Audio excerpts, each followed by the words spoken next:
My name is Isla Cameron. I am 28 years old, and for the past 2 years I have worked at Fort Whitley shooting range replacing targets for soldiers and special operators. It is not glamorous work. It is the kind of job where people barely register you exist. You show up early, paper targets and plywood frames, and disappear into the background. But that morning, something happened that would burn itself into the memory of everyone present. I was lying prone behind a Barrett .50 caliber sniper rifle. The world shrinking into a narrow tunnel through the scope. The entire range was silent, as if even the wind had paused to watch. Somewhere behind me, I heard my father's voice, sharp and dismissive.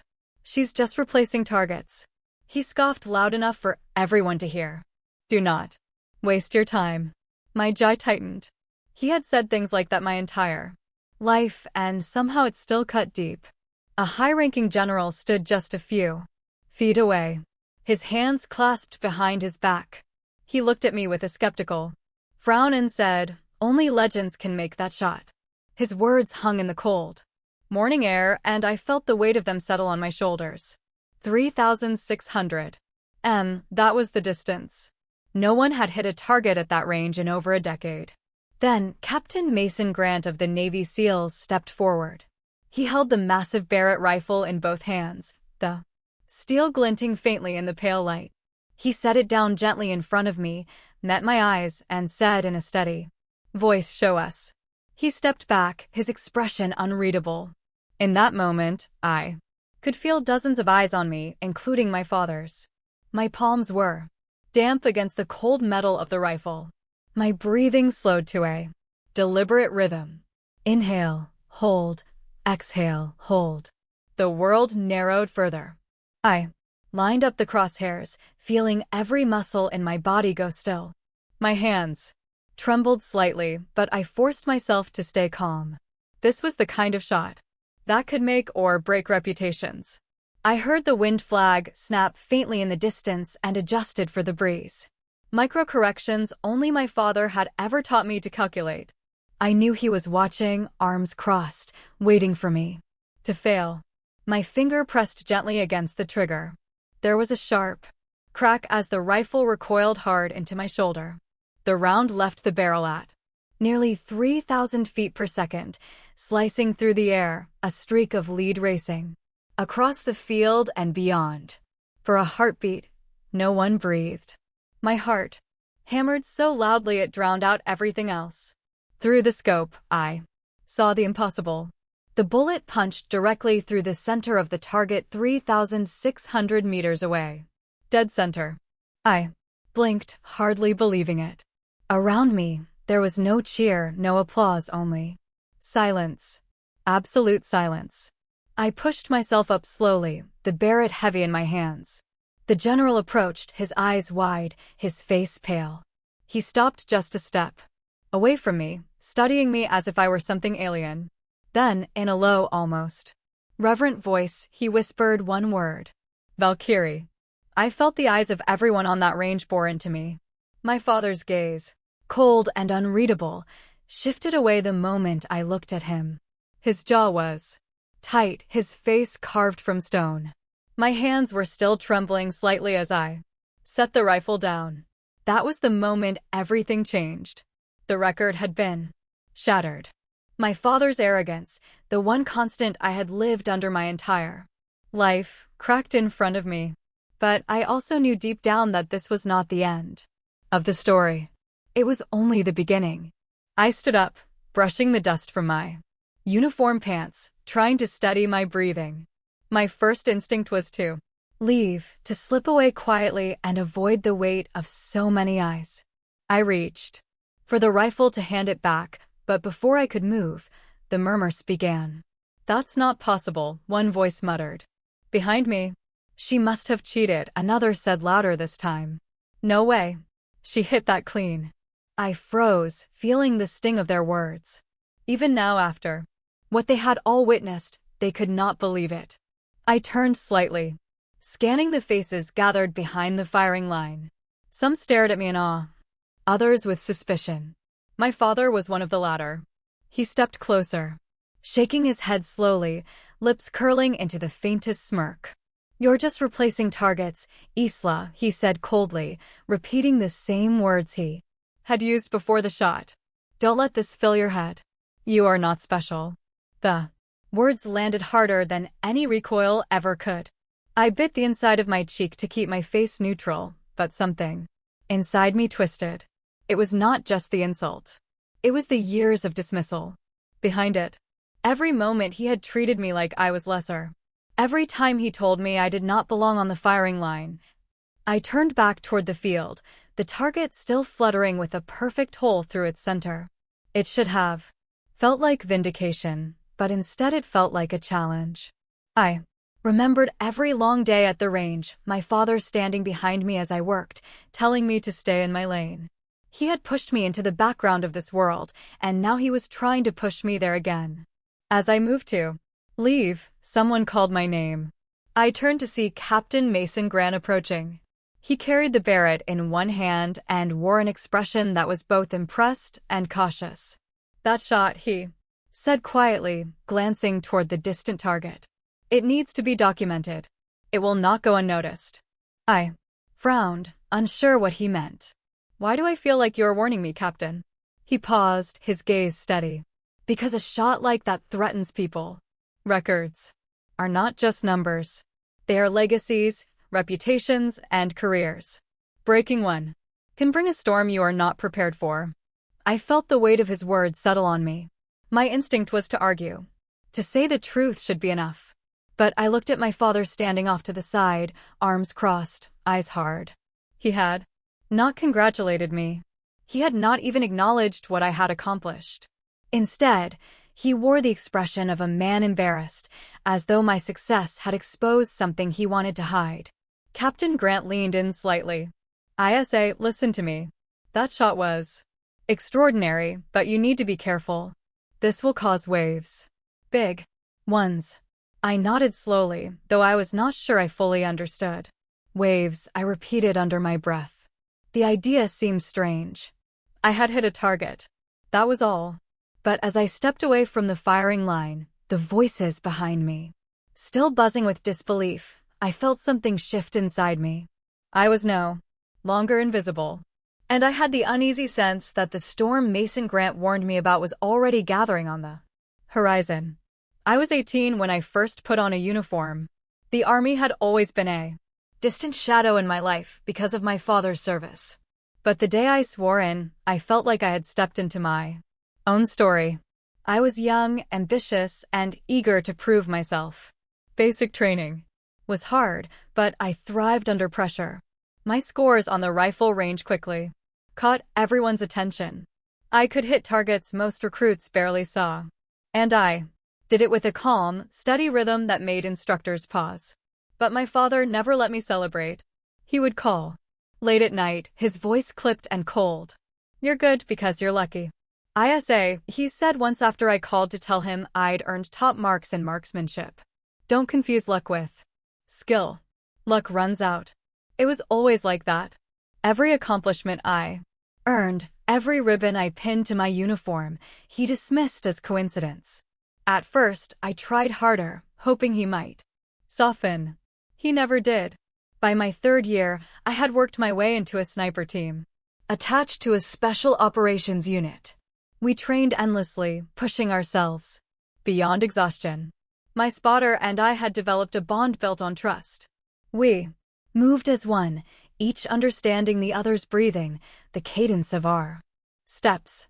But that bond didn't save me when everything fell apart. It happened on a mission I still dream about. We were deployed overseas, tasked with providing overwatch for a raid on a compound suspected of housing enemy leaders. The environment was hostile, unpredictable, and the orders came down fast. We were positioned on Argeline, wind ripping at our hides when the call came in. "Engage the targets." I lined up my shot, calculated windage and distance, and fired. My first round landed exactly where it was supposed to, but seconds later, chaos erupted over the radio. A friendly element had been moving into the same sector we were told to clear. The entire mission collapsed into confusion. When the smoke cleared, we learned that a civilian had been caught in the crossfire. One life lost, a failure the higher-ups needed someone to answer for. And they chose me. The officer in charge of our team, a man I had trusted, stood in the debriefing room and said I had fired recklessly. He claimed I ignored protocol, that my judgment had been compromised. My spotter stayed silent, avoiding my eyes. As the accusations piled on, I remember staring at the table, my hands balled lead into fists, hearing words like court-martial whisper just loud enough for me to catch. I tried to explain that I had fired under direct orders, that the coordinates we were given had been wrong, but no one cared. They needed someone to blame, and I was the easiest target. For weeks, I lived under the threat of trial, wondering if my career and my freedom were about to end. In the end, they dropped the charges, but not because they believed me. They wanted the scandal buried, so they pushed me out quietly. One day, I was a sniper with a future. The next, I was packing my gear and signing discharge papers. When I came home, I hoped my father might at least stand by me. Instead, he met me at the door with a look of disappointment that felt sharper than any knife. "You made a mess, Isa," he said, his voice flat. "You embarrassed yourself. Worse, you embarrassed this family." I wanted to scream to tell him I had been betrayed by the very people I trusted with my life. But I didn't. I just stood there, my duffel bag heavy on my shoulder, listening as he laid the blame squarely at my feet. That night, I unpacked in the small bedroom I'd grown up in, staring at the walls that hadn't changed since high school. I felt hollow, as if all the air had been drained from my lungs. The army had been my purpose, my place in the world. Without it, I was adrift. My father offered no comfort, no advice. He only reminded me over and over that I had failed. Eventually, I found work at the range, a quiet place where no one asked questions. I replaced targets, swept the floors, and tried not to think about the soldier I used to be. My father still came by occasionally, but his visits were only to remind me that in his eyes I had squandered my potential. Every time he looked at me, I felt that old shame rise up again. And every time I buried it deeper, telling myself I would never again give anyone the chance to destroy me like that. But as I stood on the firing line that morning, the Barrett 50 in my hands, I knew those wounds had never fully healed. They were still there, just beneath the surface, waiting for the right moment to be torn open again. I took the job at Fort Whitley because anonymity was easier than explaining why I no longer wore a unit patch. The range opened before dawn, solvent and wet cardboard scented the air. Gravel crunched under boots that did not belong to me anymore. I stacked targets, checked staple guns, and kept my head down when familiar silhouettes crossed the parking lot. Some of the shooters had shared chow lines and blackout nights with me. They recognized my gait before my face. I turned away before memory could finish the math. Silence was my camouflage. Routine was my shelter. Replacing targets is a rhythm you feel in your shins.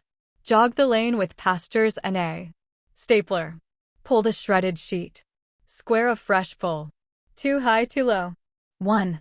Through the heart to keep it from yawing. The wind speaks in small ways. It nicks plywood. It lifts a corner when you are careless. It hums when gusts push the frames. I watch flags but trusted the ground more. The shimmering mirage. The angle of drifting dust. The way a spent casing falls short when a breeze steals its arc. Old habits refused to die. My eyes calculated while my mouth stayed quiet. The pocket watch lived in my right cargo pocket. A small weight that tapped my thigh when I ran. My father's watch. Brass scuffed by years. A compass rose on the lid. The hinge a little loose. He pressed it into my palm the day I shipped out and said it would keep me on time. What it kept me on was a leash. I told myself to leave it on the dresser. Every morning my hand found it again. I hated that watch. Yet I carried it like contraband memory. Limits. That was what it meant. Time limits. Range limits. A voice that divided the world into lanes and told me, to stay in mine. When the lid snapped shut, it sounded like a verdict. The morning I first spoke with Captain Mason Grant began with a low marine layer and a left-to-right breeze teasing the flags. At 200 and 500, a Navy team rolled in with hard cases and quiet mouths. I logged their lanes and ran down range to tape the frames. At the 500, the gusts tasted like salt. I bent staples into the wood with my thumb so they would not walk out, a trick learned after losing a full rack to a mischievous wind. When I jogged back, a man at the line studied the mirage like it was a language he respected. He was not posturing. He looked like someone listening. He caught my eye, not with reverence, but with a steady look of a craftsman noticing another. Left to right, 5 to 7, he said. Feels switchy at mid-range. I kept my answer neutral, stronger past the tree. Break. The flags lie for the first 100. He tilted his head. A thin smile touched one corner. You shoot? He asked. I shook my head. I replaced targets. He let it rest. Rodriguez was struggling. Through the spotting scope, you could see a ragged string of holes walking left like footprints in wet sand. He reset, shoulders tight. Trigger slap. Another miss. I paced the line. Not to interfere, just to keep lanes clear. Grant called the range cold for housekeeping and drifted closer while bolts stayed open. You called the tree break without looking, he said. How? Did you know? I nodded toward the berm. Listen to the plywood. It hums. Different when gusts funnel through the gap. The staples on lane 4 are starting to creep. He glanced down. Range and gave a small nod. I avoided old teammates by habit. If someone said my name, I pretended not to hear. I timed my runs while their faces were buried in scopes. I had convinced myself that silence was safety. As long as I swept brass and stapled paper, nobody would ask where I had been when a mission went wrong. Grant possessed the unnerving talent of noticing what others missed. He began checking his dope with quiet questions tossed my way, not testing me, sounding the edges. Mirage. Looked slow at 800, he said. Hold or dial. Dial .2. Hold half a body for the switch at mid. I answered before I could stop myself. He did not look up. You sure you do not shoot? I gave a non-committal sound and walked on. He saw the watch drop one afternoon and thumped the concrete. We crouched together while I brushed grit from the glass. Old, he said. A gift, I answered. From my father. He studied the compass rose, then my face, then the wind. By week's end, he stopped asking whether I shot and started framing it in the past tense. When you were on a gun, he said. Softly. Did you favor dialing or holding? Did you carry data on a card or in your head? The questions landed with surgical precision. I kept my voice flat. I replace targets. I keep time. I make sure nobody staples a hand to a frame. He let the deflection pass, but I felt pressure building like a low front. Pushing in from offshore. The watch tapped my leg. Tick, tick, tick. On Saturday, after the last string, the wind finally eased. Flags hung like tired arms. Grant pointed toward the far berm. You called the gusts all day, he said. You were right every time. He looked at me as if unfolding a map that had been creased too long. I think your past is not the one you carry in your mouth. I felt the watch go cold against my thigh, the metal heavy as a secret. My past belongs where it can do no more harm, I said. He held my gaze for a long second and gave a small nod that felt like the beginning of something I could not yet name. The shot traveled faster than the bullet itself. Word spread through Fort Whitley like wildfire. By the next morning, my name was in whispered conversations at the chow hall and scribbled in chalk on the boards. Outside the ready rooms. 3,600 M Center Mass. It was the kind of shot that turned shooters into legends. But I was no legend. I was a former soldier, working a civilian job stapling paper. That fact alone made people restless. And it did not take long for the official questions to begin. I was stacking cardboard backers behind the range office when I heard my name barked sharply. Cameron inside now. Major. Reeves stood in the doorway, arms folded across his chest, jaw locked in the same way it always was when he was preparing to peel someone apart. Reeves was head of the security office, a man with a reputation for never giving anyone the benefit of the doubt. The small conference room smelled of burnt coffee and paper dust. Reeves dropped a file onto the table with a heavy thud. Do you know why you're here? I stayed standing. Because I made a shot that people don't want to believe happened. Reeves's lip twitched. Because you made a shot with military-issued equipment you had no clearance to touch. You are not in the Army anymore, Cameron. You work here as a civilian range attendant. Who authorized you to lay hands on that? Barrett? I could feel the weight of the question pressing down. Captain Grant handed me the rifle, I said evenly. He asked me to make the shot. It was his lane, his weapon. Reeves' eyes narrowed. Convenient. And how does a former soldier turn target stapler put a round through the center of a steel plate at 3,600 m on her first attempt?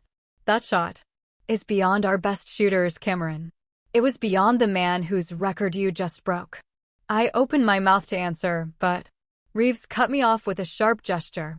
You have no unit patch, no recent qualification, and no reason to even be near a live firing line. Unless, of course, you were trying to make a name for yourself. People have rigged targets before, you know, triggered them with explosives, called for spotters to signal hits. Do you understand the seriousness of this? The walls seemed to close in, my hands clenched at my sides. But I kept my voice steady. There was no rigging. There were dozens of witnesses. You saw the target yourself. Reeves leaned forward, palms flat on the table. What I saw was a civilian with a history of disciplinary issues being given access to restricted equipment. That doesn't look good, and you're going to answer for it. When I left the office, the hallway felt colder than before. People glanced up from their desks and quickly looked away when my eyes met theirs. I could feel the story growing larger than the truth. Later that day, I saw my father standing near the bleachers outside the range. He had probably already heard about the investigation. News traveled fastest through the people who enjoyed watching me fail. I approached cautiously, hoping maybe he would at least listen. They're saying I cheated. I told him quietly. He did not even look at me at first, just stared out at the lanes. Finally, he exhaled through his nose and said, I can't blame them. That shot was impossible. I also think it was luck. I froze. You don't believe me either? He turned then, his expression unreadable. I believe you hit the target, but I think you have confused one extraordinary moment with proof that you belong back on the firing line. Do not build your life on chance, Isla. You will be disappointed again. His words left a hollow ache in my chest. He was not going to stand up for me. He never had. When I walked away from him, Mason Grant intercepted me near the ammo lockers. He had that same quiet look in his eyes, a mix of concern and calculation. Reeves called me into his office. He said, he's making this sound bigger than it is. You need to understand something. The record you broke, it belonged to men who still wear stars on their collars. They built careers on it. That shot of yours threatens all of that? I nodded slowly, remembering his warning after the shot. Waves. This was the storm. So, they're going to make sure no one believes it, I said. Mason's jaw tightened. Exactly. And they're not above using people like Reeves to bury the truth. You need to be careful. You're on your own out here now. The realization settled in like lid in my stomach. My father had dismissed me. My reputation was being dismantled piece by piece. And I was starting to see that the bullet had not just punched through a target. It had pierced something much larger, something I did not yet fully understand. That night, I sat alone in my apartment, the pocket watch cold in my hand. It ticked softly, indifferent to my fear. For the first time, I wondered if carrying it was not a reminder of limits, but a warning that I was about to be pushed beyond mine. Mason found me after the range had emptied for the day. I was in the maintenance shed, sweeping brass from the concrete floor into a dented metal bucket. The sound of the broom against the ground was rhythmic, almost soothing until I noticed him standing in the doorway, hands tucked in his pockets, eyes darting to make sure no one else was around. Cameron, he said quietly, we need to talk. I leaned on the broom handle. If this is about Reeves, I already know. He wants me gone. It's bigger than Reeves, Mason said, stepping inside and closing the door softly behind him. There's a group of people. Call them what you want. A committee, a network. Who have a lot invested in that record you broke. They're not happy about you being the one to replace it. They're already pulling strings to erase what you did. I felt a cold knot twist in my stomach. Erase it. There were witnesses, Mason. Dozens of them. He shook his head. Witnesses forget. Records can be altered. All it takes is one official statement saying the shot was never verified and the story becomes whatever they want it to be. They'll bury you. ISA. Quietly, but completely. I set the broom aside, the words settling over me like a lead blanket. So that's it. I just let them destroy me because they're powerful. Mason's expression hardened. No, you fight back, but you have to be smart about it. I'm inviting you to something tomorrow morning, a long-range training event with my SEAL team. There will be senior instructors, observers, and enough eyes on the line that they won't be able to twist what they see. You'll demonstrate what you're capable of on record in front of people who will vouch for it. I stared at him, unsure. You want me to perform like some circus act for your team? This isn't about proving anything to me, he said, his voice steady. It's about protecting yourself. You can't let their version of events become the only version. If they manage to discredit you now, you'll never get the chance to clear your name again. I crossed my arms thinking of Reeves's narrowed eyes, my father's dismissive words echoing in my ears. And you really think one demonstration will stop them? It won't stop them, Mason admitted. But it'll make it harder for them to write you off. You'll have witnesses, documentation. You'll force people to question the narrative Reeves and his friends are trying to build. My first instinct was to refuse. I hated the idea of stepping back into the spotlight. Hated the thought of giving these men another opportunity to tear me apart if I failed. But then I remembered the way Reeves had looked at me in that office, like I was already guilty of something I hadn't done. I remembered my father shaking his head, saying the word luck like it was a curse. I straightened my shoulders. I'm not going to let them bend the truth again, I said. Mason nodded, almost as if he had expected the answer all along. Good. Be at the East Gate at 0500. Bring nothing but yourself and the clothes on your back. My team will handle the rest. He started to leave, then paused in the doorway. One more thing, he added. If you're going to do this, you need to understand what's at stake. The people we're up against, they don't like losing control. They're not going to stop after this. You'll be making enemies, Ella. Powerful ones. I met his gaze. I already have. Mason gave me a small nod of respect before disappearing into the fading light. I was left alone with the broom and the hum of the fluorescent lights above my head. For a long time, I stood there, feeling the weight of the choice I had just made.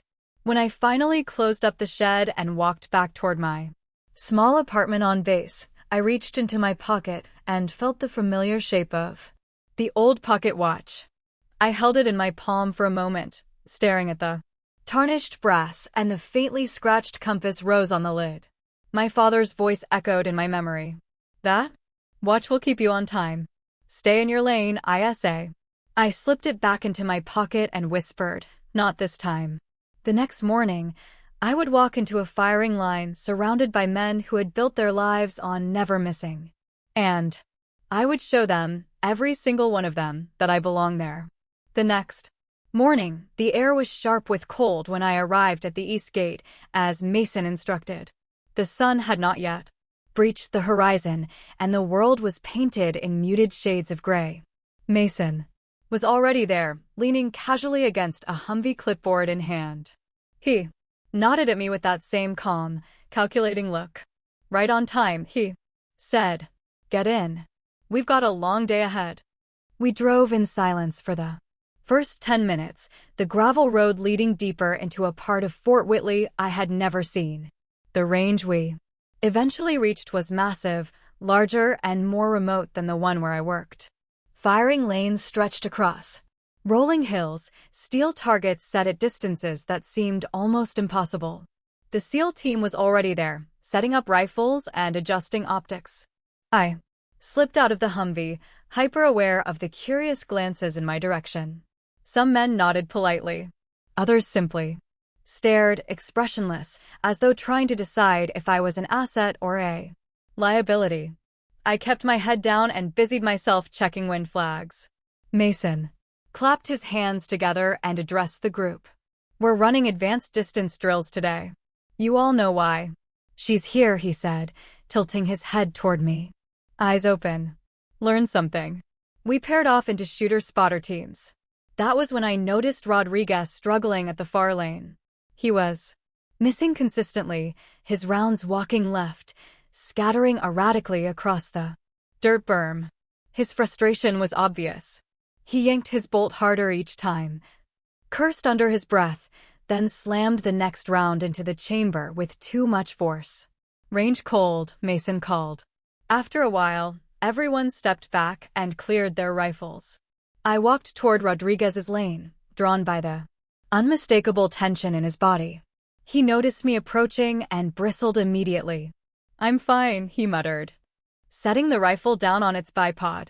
You're not fine, I said quietly. You're muzzling the gun. Your trigger pull is jerky and your body's caned too far forward. You're fighting it instead of letting it work for you. He glared at me, then sighed and looked downrange. I've tried adjusting. It's not working. I crouched beside him deliberately. Calm. Let me see you get behind the rifle. He hesitated, but finally complied, dropping prone again. I nudged his left elbow out an inch. Your support arm is too far under. Give the rifle a stable platform. Then I adjusted his grip, loosening the tension in his shoulders. Relax here. Grip it like you're holding something fragile.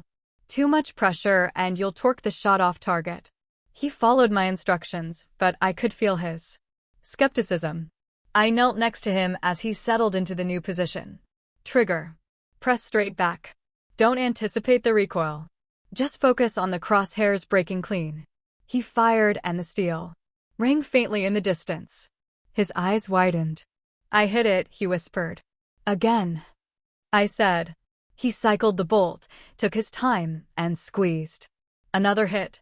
See, I murmured. You weren't missing because you can't shoot. You were missing because you weren't stable.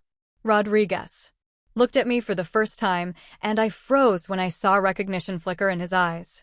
It was subtle, but unmistakable. Cameron, he said slowly as if tasting the name. I know you. We served together. My stomach dropped. It was Afghanistan, he continued, his voice low. That mission, the one they said you botched. I was there, ISA. I saw what happened. I forced my face into neutrality even as my chest tightened. You're mistaken, I said, my voice steady. But he shook his head still, watching me with that dawning awareness. No, I remember they blamed you, but it wasn't your fault. Orders were screwed from the top down, and they needed a scapegoat. I should have said something.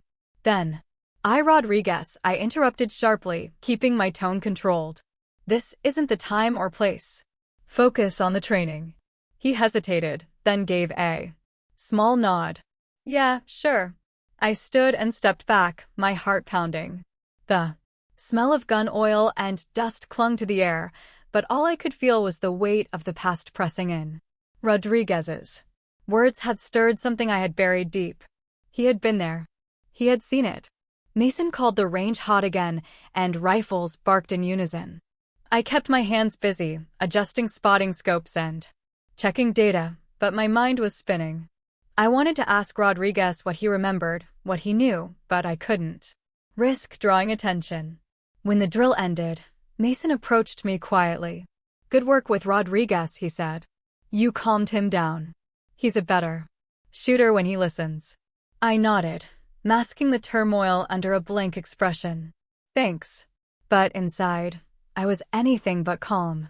The revelation that Rodriguez had witnessed, the The mission where I was betrayed could change everything. Still, I swallowed the impulse to dig deeper. Not now. Not here. I slipped my hand into my pocket and felt the cold weight of the watch against my palm. Its ticking was steady and different. I closed my fingers around it and reminded myself to keep my composure. If Rodriguez knew the truth, I would find a way to hear it later. For now, I had to keep my past locked down tight. The people I was up against could not suspect I still had pieces of the puzzle left to uncover. After the training ended, the team packed up rifles and brass while Mason dismissed the men with a few sharp instructions. The sky was deepening into a dusky orange as I carried my gear toward the admin office to check something that had been nagging at me all day. Fort Whitley kept a meticulous record of range activities, especially for live fire events. Every shot was logged by digital sensors tied to the target system. My record-breaking shot should have been preserved in black and white. With dozens of witnesses and a full digital log, I had assumed I would be untouchable. But Mason's warning about people twisting the narrative gnawed at me. I needed to see the record with my own eyes. Inside the office, the fluorescent lights flickered faintly as I logged into the system. The interface was familiar. Rows of date stamps, shooter names, and ballistic data. I scrolled to the day of the record shot, my heart pounding in my chest. The entry should have been there. It wasn't. I double-checked the date. Nothing. I searched my name. No results. It was gone. I sat back slowly, my hands curling into fists against the edge of the desk. They hadn't just questioned my credibility. They had erased the very proof of what I had done. My chest felt tight as the realization settled like ice. I felt Mason's presence before I heard him. He stood in the doorway, his expression grave as he glanced at the blank screen in front of me. "You're looking for it, aren't you?" "They deleted it," I said flatly, the words scraping out of my throat. He stepped into the office, lowering his voice. "I told you they would. The record you broke didn't belong to just anyone. It was held by a group of officers, men who now sit in high positions, some with stars on their collars. That shot was part of their legacy, and legacies are valuable currency in this world." I turned to face him, anger flickering under my ribs. "So, they just erase me. Pretend it never happened." Mason leaned against the desk, arms folded. "That's exactly what they're doing. They don't care about fairness or facts. They care about preserving their own reputations. To them, you're a threat. Erasing the data, planting doubt. That's how they neutralize threats." My father's voice from the other day rang in my ears. "You're lucky, Isla. Don't confuse luck with skill." He had dismissed me too. And now the entire system was following his example. "I'm not going to let them get away with this," I said, my voice low and steady. Mason studied me carefully. "Then you need to be smarter than them. You can't just complain to Reeves or anyone in his orbit. They'll spin it as paranoia. You need something they can't. Erase or deny." I nodded, my jaw set. "New evidence, something indisputable." "Exactly," he said. "But if you're going to do that, you can't miss. You only get one shot." The word miss struck me harder than it should have. Missing was not an option. Not in marksmanship, and not in this fight. I clenched my fists. "Then I won't miss. Not this time." Mason tilted his head. A flicker of approval crossing his face. "You're going to need witnesses, and not just the kind who can be pressured into silence. The right people. In the right place." I looked back at the empty screen, my reflection ghosting in the monitor. I thought of how easily they had stripped away the only proof of the most significant shot of my life. "They think I'm invisible," I said quietly. "That makes them careless. I'll use that." Mason gave me a small nod. "I'll help you, but you have to understand they won't stop if you succeed. This will escalate." "Let it," I said, standing. "If I'm going to be hunted either way, I might as well give them a reason to be afraid." I slipped the pocket watch out of my cargo pocket, rolling its weight in my palm. My father had given it to me as a symbol of staying in my lane, of obeying limits. But now it was something else. A Reminder that time was running out for me to reclaim my name. I closed the lid with a sharp snap and met Mason's gaze. If I'm going to do this, I said, I can't afford a single mistake. I'll take the shot. And this time they'll have nowhere to hide. Mason's expression was unreadable as he straightened. Then we start planning now. They've erased one record. We'll make sure the next one is too big for them to bury. As we left the office, I could feel the fear simmering in my chest. But beneath it, something harder was forming. Resolve. They had erased me once. It would not happen again. The summons came before sunrise. A curt message from Major Reeves ordering me to report to his office immediately. My gut twisted as soon as I saw it. There was no reason for him to call me in at that hour unless something was badly wrong. When I walked into the security building, the air was thick with tension. Reeves was behind his desk, leaning forward, hands clasped together like a judge preparing to deliver a sentence. Two armed MPs stood silently by the door, their expressions cold and unreadable. Cameron, Reeves said, his voice clipped. Do you know why you're here? I forced myself to meet his eyes. No, sir, but I'm guessing. You're about to tell me. He slid a file across the desk. Last night, the armory security alarm was triggered. Upon review, we discovered that several weapons were accessed without proper authorization. You were recorded entering the building after hours. The words hit me like a punch to the chest. That's impossible. I wasn't anywhere near the armory. Reeves raised an eyebrow, clearly savoring the moment. So, you're saying the security footage is lying? I clenched my fist at my sides. I'm saying I was in my apartment all night. Whatever you think you saw, it wasn't me. He leaned back in his chair, the faintest smirk tugging at his mouth. Interesting, because your record of insubordination and past disciplinary issues makes this look awfully familiar. It seems you have a pattern of behavior. Cameron. Unauthorized access, reckless decisions, refusal to take responsibility when caught.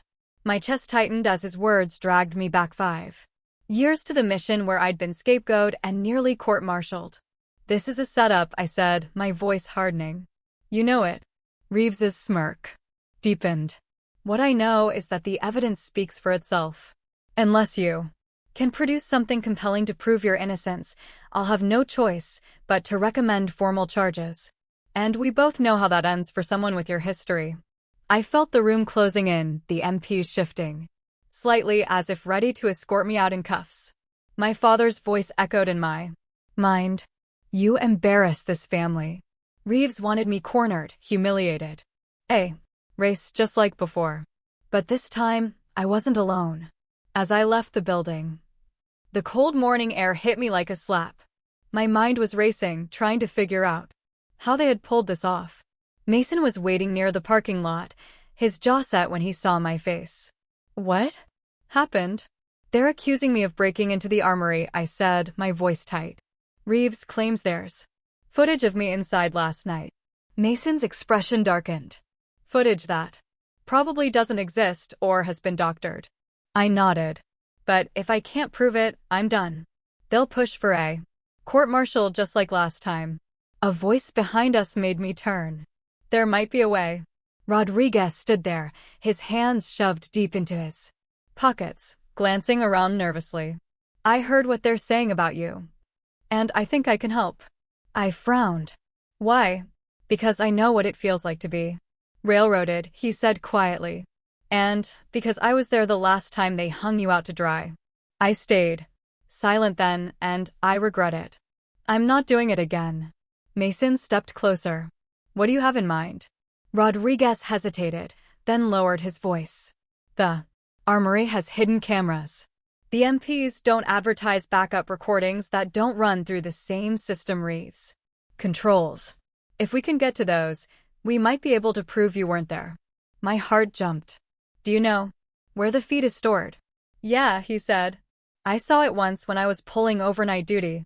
But we'll have to be careful. If Reeves realizes we're poking around, he'll bury whatever evidence exists before we can touch it. Mason looked at me, his jaw tight. It's risky, ISA. If they catch us, they'll say we're tampering with evidence. I exhaled slowly. We don't have a choice. If I can't clear my name, I'll be finished, and I am not going to let them destroy me again. Rodriguez gave a short nod. Then we go tonight. I'll show you where the backup system is, but we have to move fast. I felt the familiar weight of the pocket watch in my pocket, the metal pressing cold against my thigh. The ticking seemed louder than usual, a reminder that time was running out. I met Mason's eyes and said, I won't be framed again. Not this time. We find that footage or I'm done. He didn't argue. He just nodded once, sharp and certain. Then we make sure we get it. For the first time since Reeves had thrown his accusations at me, I felt something other than fear. I felt resolve. They had set the trap, but I was not going to be their scapegoat again. This time, I would fight back. That night, the base was quiet. Rodriguez led the way through a maintenance tunnel that ran beneath the armory, his flashlight beam flickering across pipes and concrete. My heart thudded in my chest with every step. We weren't supposed to be there, and if anyone caught us, Reeves would bury us. For tampering with evidence. Rodriguez stopped at a locked steel door, glancing over his shoulder. This is it, he whispered. He pulled a small key card from his pocket and swiped it. I never turned this in after my last rotation. The door clicked open, and we slipped inside a small security control room lined with servers and monitors. The hum of electronics filled the space. Rodriguez moved straight to a terminal in the corner, typing quickly as Mason kept watch near the door. I stood close enough to see the screen. Here, Rodriguez said finally, pulling up archived video feeds. He navigated to the night of the alleged armory breach. My stomach tightened when I saw the familiar hallway appear on the monitor. We fast-forwarded through hours of empty corridors until a figure appeared at the armory door. It wasn't me. It was Major Reeves. I watched in silence as he scanned into the armory, deliberately disabling a sensor before entering. A few minutes later, another figure joined him. A man I hadn't seen in years, but whose face was burned into my memory. General Donovan, one of the senior officers who had overseen the mission that had ruined my career. Rodriguez swore under his breath. They set you up. I barely heard him. My focus was locked on the next moments captured on the feed. Reeves and Donovan spoke quietly, their voices inaudible, but their intent was clear as they planted evidence inside the armory. My hands curled into fists at my sides.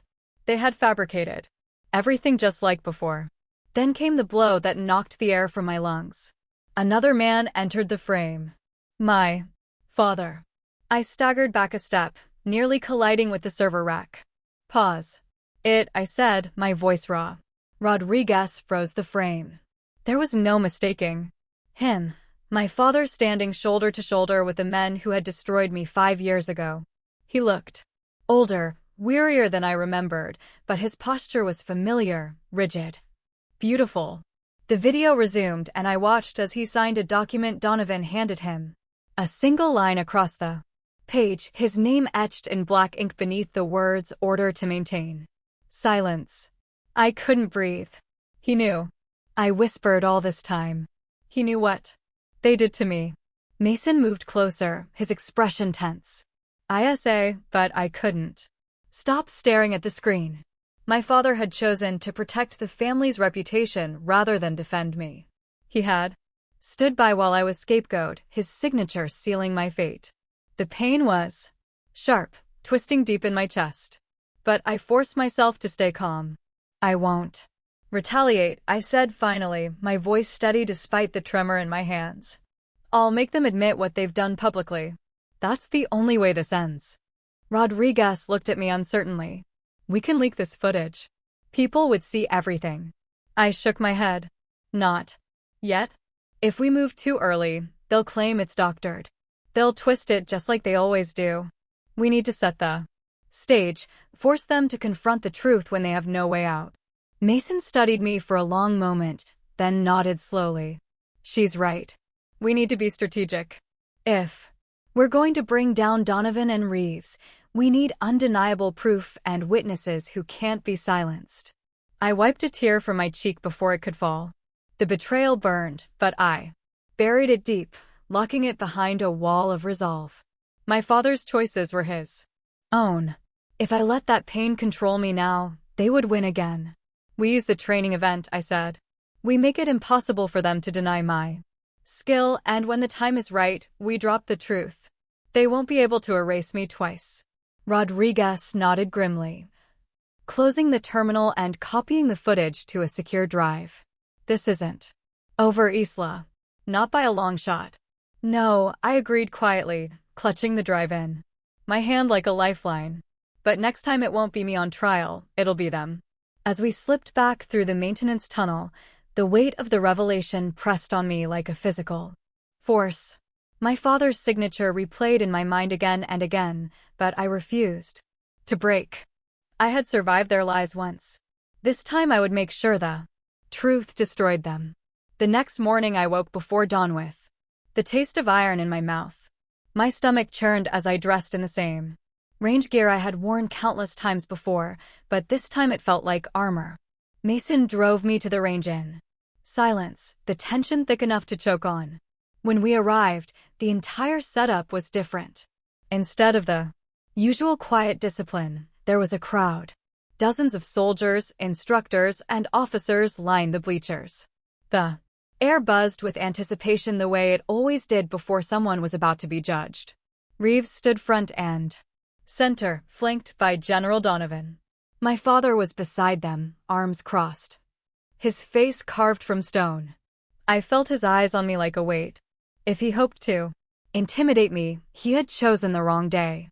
Reeves stepped forward, his voice booming. Today, Cameron will have the opportunity to demonstrate whether her so-called record shot was legitimate or a fluke. She will engage 3 targets at extreme distance under shifting wind conditions. Failure to meet the standard will result in her permanent disqualification from any future range duties, civilian or otherwise. In other words, succeed or disappear.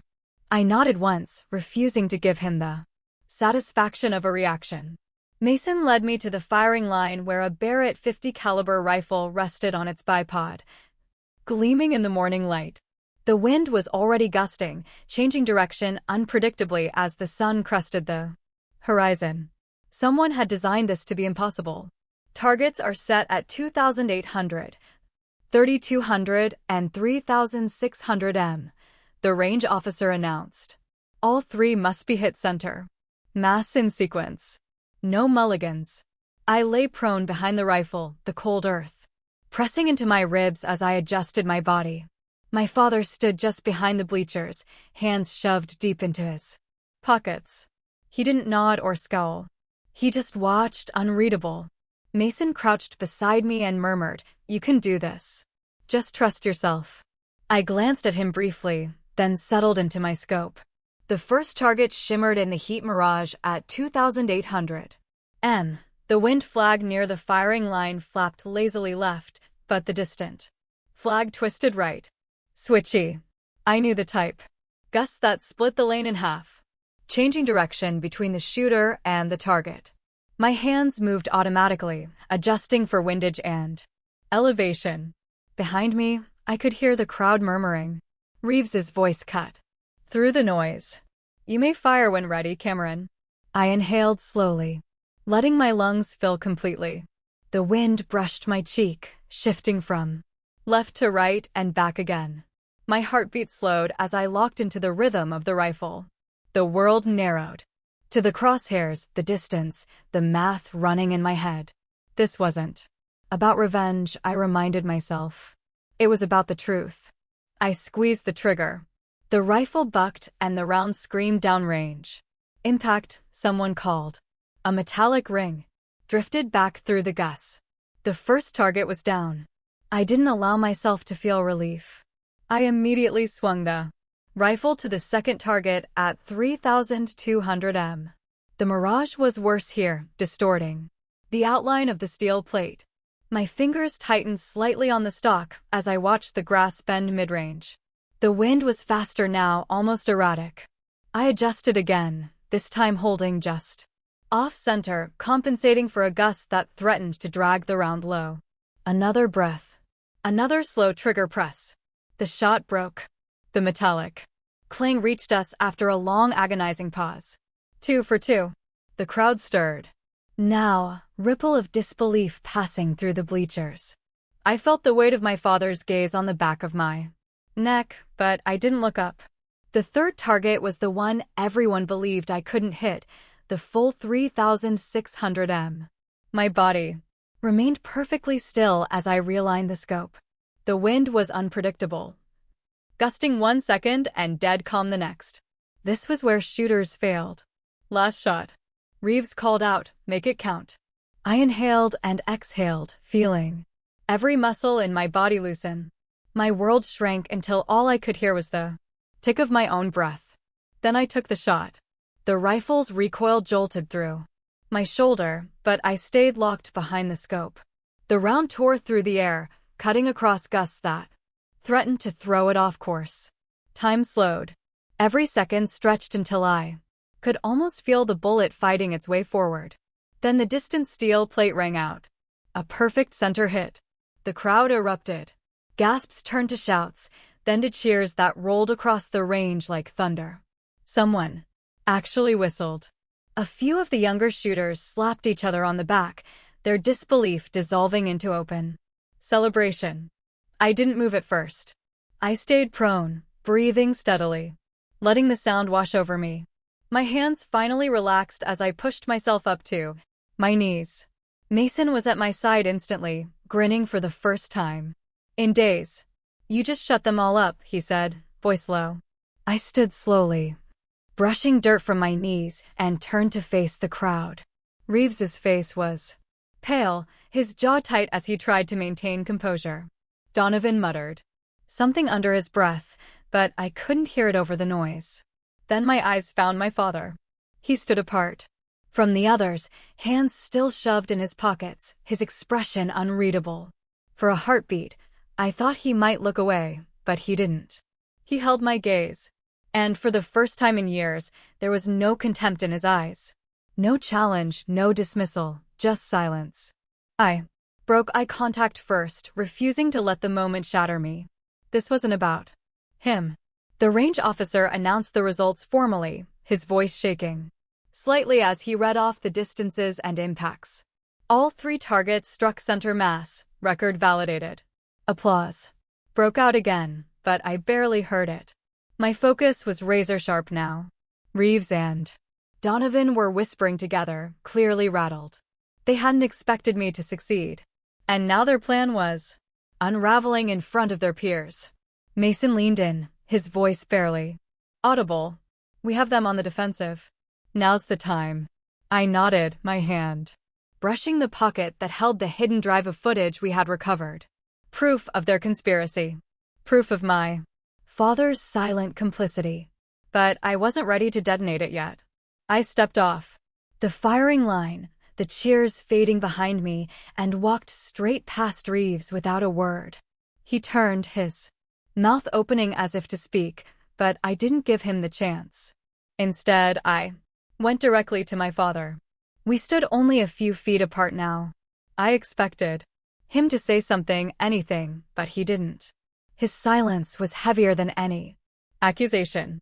"I don't need your approval," I said quietly, "but I will have the truth." His jaw tightened, but he didn't look away. I turned and walked back toward Mason and Rodriguez, the weight of the crowd's energy behind me. The truth was close now. I could feel it like the wind at my back. And for the first time in years, I wasn't afraid of what was coming. The perfect shot had shattered their doubts. The next one would bring their lies crashing down. The range was still buzzing from the shooting demonstration when I made my move. Mason and Rodriguez flanked me as we crossed the parade grounds, carrying the small encrypted drive like it was a weapon. The briefing room was already filling with officers, senior NCOs, and soldiers who had been at the test. I stepped to the front without waiting to be called, plugged the drive into the central display, and let the footage play. At First, the room was silent as the grainy video filled the screen. Reeves entering the armory after hours, disabling the sensors, followed by General Donovan. Then my father appeared, signing the order that had condemned me 5 years ago. Gasps erupted. The room came alive with whispers and muttered curses.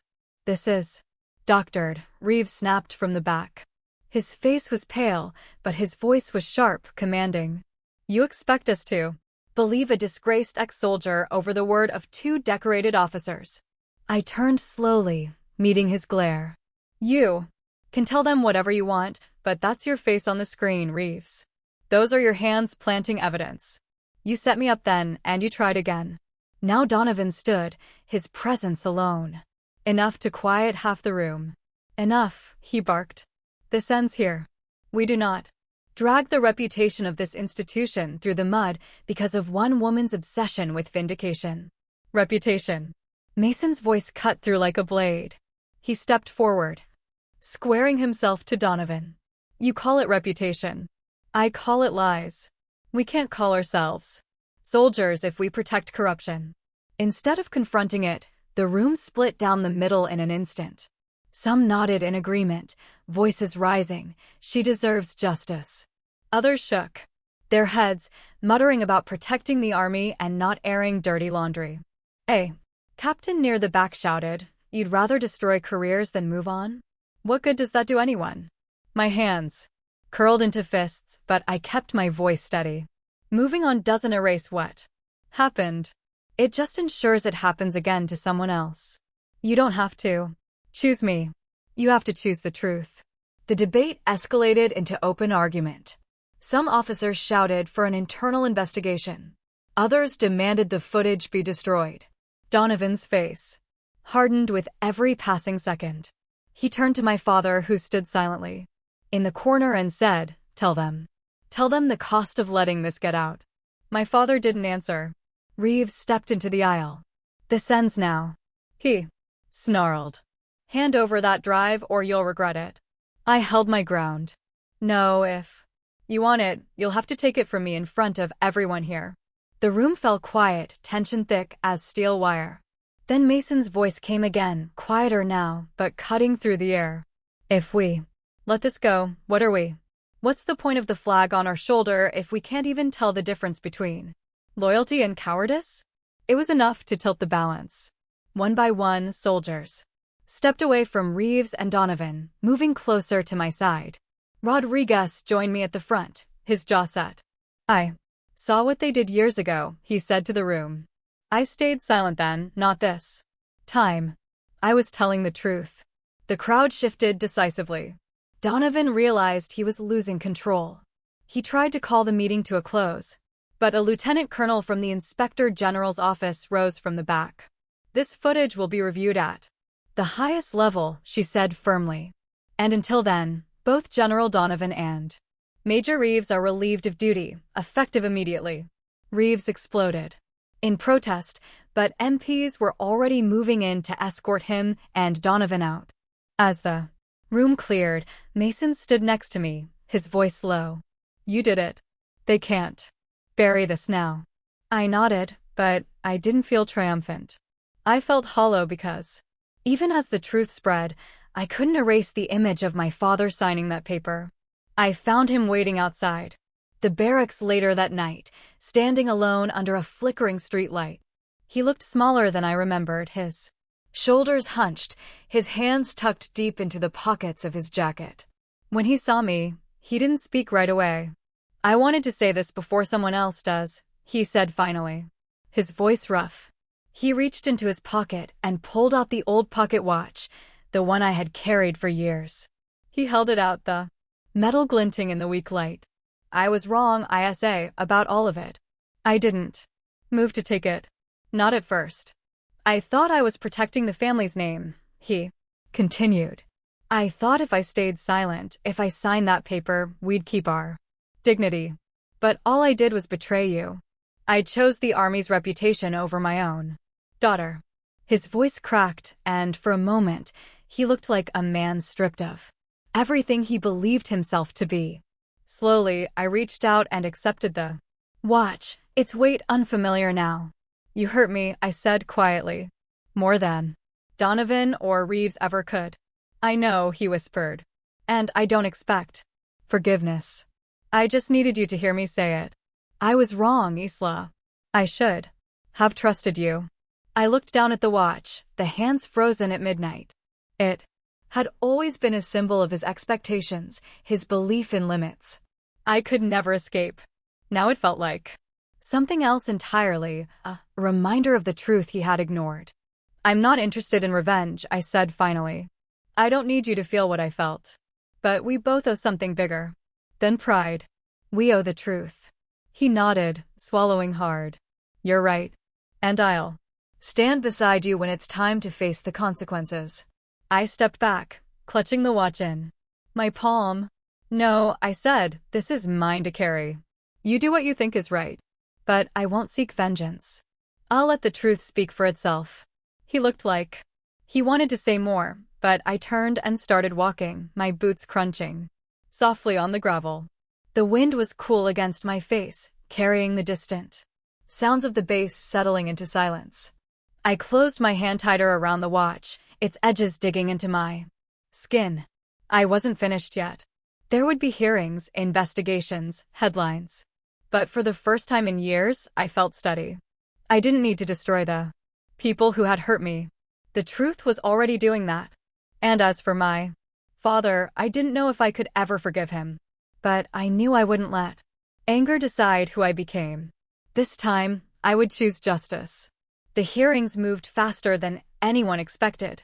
Once the footage was verified by independent investigators, Reeves and Donovan had no ground to stand on. Their protests sounded hollow as senior officials read the charges: conspiracy, falsification of evidence, and abuse of authority. By the end of the week, both men were stripped of rank and escorted off base in silence. The same day, the Army officially reopened the mission file that had destroyed my career 5 years earlier. The investigation revealed the truth I had carried alone. All this time, I had been scapegoated to protect a chain of command that valued image over lives. The report didn't just clear my name.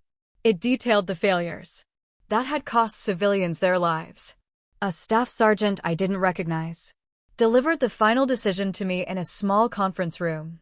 You are officially exonerated, Miss Cameron, he said, sliding a folder across the table.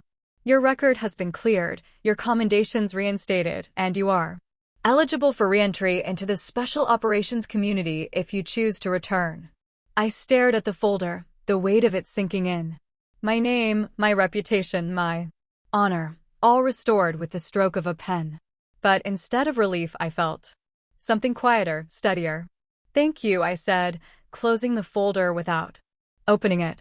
But I won't be coming back. The sergeant looked surprised. Ma'am, with your skill set, the Valkyrie call sign. I shook my head. I'm grateful for the offer, but I don't need a title to know who I am anymore. He nodded once, as if he understood, and left me alone with the folder. I picked it up briefly, then tucked it into my bag. It wasn't the paper that mattered. It was the freedom I'd found in no longer chasing someone else's validation. The nickname Valkyrie had already begun circulating through the ranks. A quiet acknowledgement of my perfect shots on the range, but I didn't need it either. I had what I needed: self-control, clarity, and the knowledge that justice had finally been done. A month later, I walked back onto the range at Fort Whitley, not as a target runner, but as a newly appointed instructor. The familiar smell of dust and gunpowder greeted me like an old friend. Students lined up at the firing line, their rifles gleaming in the morning light. One of the youngest, a nervous-looking private barely old enough to shave, struggled to adjust his stance. I knelt beside him and spoke softly. Relax your shoulders. You're fighting the rifle. Let it work for you. He exhaled shakily and did as I said. The next round rang true. Better, I said, with a nod. Remember that feeling? He smiled awkwardly and returned his attention to the target. I reached into my pocket and felt the cold metal of my father's pocket watch. It had been a symbol of limits once, but now it was something else, a reminder that no one could define me but myself. I held it out to the young soldier. "Here," I said. "Take this." He blinked at me. "Ma'am, are you sure? Don't let anyone put limits on you." I said, "Records can be broken. Reputations can be taken, but justice, if you choose it, never disappears. Keep that close and you'll never lose yourself." He accepted it carefully, the chain glinting in the sunlight. "Thank you," he whispered. I stood and stepped back, watching as he squared his shoulders and took another shot. The round hit closer to center this time. I felt a quiet sense of satisfaction. Not the surge of adrenaline I once sought, but something deeper. Mason appeared beside me, hands in his pockets. "You're settling into this," he said with a small smile. "I am," I admitted. "It feels right." We stood in comfortable silence as the students continued to fire. The air was filled with a sharp crack of rifles and the soft shuffle of boots in the dirt. I let my eyes wander to the horizon, the morning sun painting the hills gold. I felt lighter now, not because the scars had vanished, but because I had learned how to live with them. Before we say goodbye, I'd love to know, where are you watching from? Is it a quiet morning with a warm cup of coffee, or a late night where stories like this keep you company? Let us know in the comments. We read everyone with gratitude. And if this story touched your heart, please consider subscribing to the channel. Not just to hear more stories like this, but to be part of a community that still believes in kindness, healing, and second chances. Thank you for spending your time with us today. Wherever you are, we hope you carry this story with you. And remember, sometimes the miracle doesn't knock on your door. It waits quietly until you're ready to open your heart. Take care, and we'll see you in the next story. I turned my attention back to the young private on the line. He steadied his breathing, adjusted his aim, and squeezed the trigger. The round struck true, and I smiled quietly, content.